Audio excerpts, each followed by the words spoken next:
बिस्मिल्लाहिर्रहमानिर्रहीम अस्सलाम वालेकुम। मोहम्मद इरफान आपके साथ, आप देख रहे हैं इरफान टीवी। आज आप लोगों के लिए बहुत ही ख़ास और बहुत ही ज़बरदस्त नुस्खा लेकर आए, तिल अजवैन और गुड़ के लड्डू।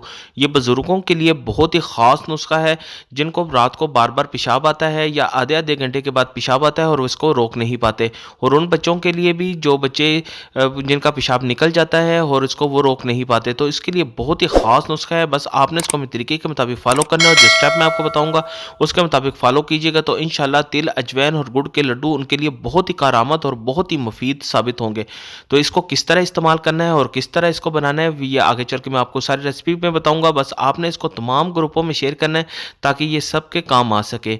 तो चलते हैं हम अपने नुस्खे की तरफ। बिस्मिल्लाहिर्रहमानिर्रहीम। एक कढ़ाई ले लीजिए और उसके अंदर देसी घी हमें चाहिए होगा 3 टेबल स्पून, वो आपने इसके अंदर ऐड कर देना है। जब देसी घी थोड़ा सा मीडियम गर्म हो जाए तो फिर इसके अंदर गुड़ मैंने लिया है 75 ग्राम, और इसको वो आपने इसके अंदर ऐड कर देना है और इसको आपने अच्छी तरह एक दफ़ा घी के साथ आपने इसको मिक्स कर लेना है और साथ ही आपने इसको मेल्ट करना है। अभी आपने फ्लेम जो है बिल्कुल आपने दम वाली रखनी है, यानी कि लो फ्लेम के ऊपर आपने इसको सब तैयार करना है। ज़्यादा फ्लेम आपने इसकी तेज़ नहीं करनी ताकि हमारा गुड़ जलने ना पाए।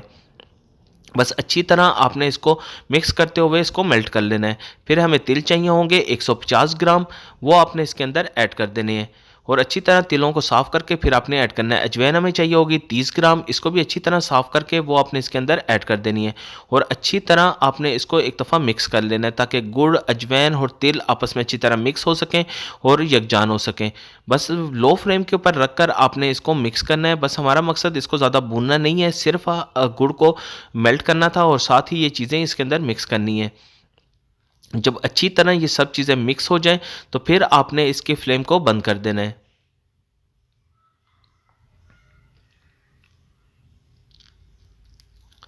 ये देख लें अच्छी तरह मिक्स हो गया। अभी इसके फ्लेम को बंद कर कर आपने 5 मिनट के लिए इसको रेस्ट के लिए रख देना है ताकि ये थोड़ा सा ठंडा हो जाए, ताकि इसके लड्डू अच्छी तरह तैयार हो सके। फिर आपने एक चम्मच के जितना यानी 1 टेबल स्पून आपने मटेरियल लेना है और इसका आपने लड्डू से तैयार कर लेने हैं। तो इसी तरह आपने ये सारे लड्डू तैयार कर लेने, ये बहुत आसानी के साथ लड्डू बन जाएंगे। आपके इतने मटेरियल से जितनी मैंने क्वांटिटी आपको बताई है, इससे 15 लड्डू आपके तैयार होंगे। तो आपने इसको इस्तेमाल इस तरह कराना है कि एक लड्डू रात को सोते वक्त आपने देना है, यानी आखिरी टाइम पे। इसके बाद आपने कोई चीज़ नहीं खानी। तो इस तरह बुजुर्ग को एक लड्डू रोज़ के दीजिएगा, 10 लड्डू में इंशाल्लाह उनका ये मसला हल हो जाएगा।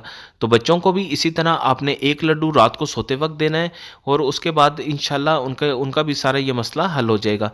तो आपसे गुजारिश है, अगर आपने अभी तक इरफान टीवी को सब्सक्राइब नहीं किया तो इरफान टीवी को सब्सक्राइब कर लीजिए और साथ ही बेल आइकन के बटन को भी दबा दीजिए ताकि आने वाली सबसे आला और बेहतरीन नुस्खे आपको मिल सके। ये आप लोगों की तरफ से प्यार, मोहब्बत, खलूस और आप लोगों का इनाम होता है जो हमारे चैनल को सब्सक्राइब और लाइक करते हैं।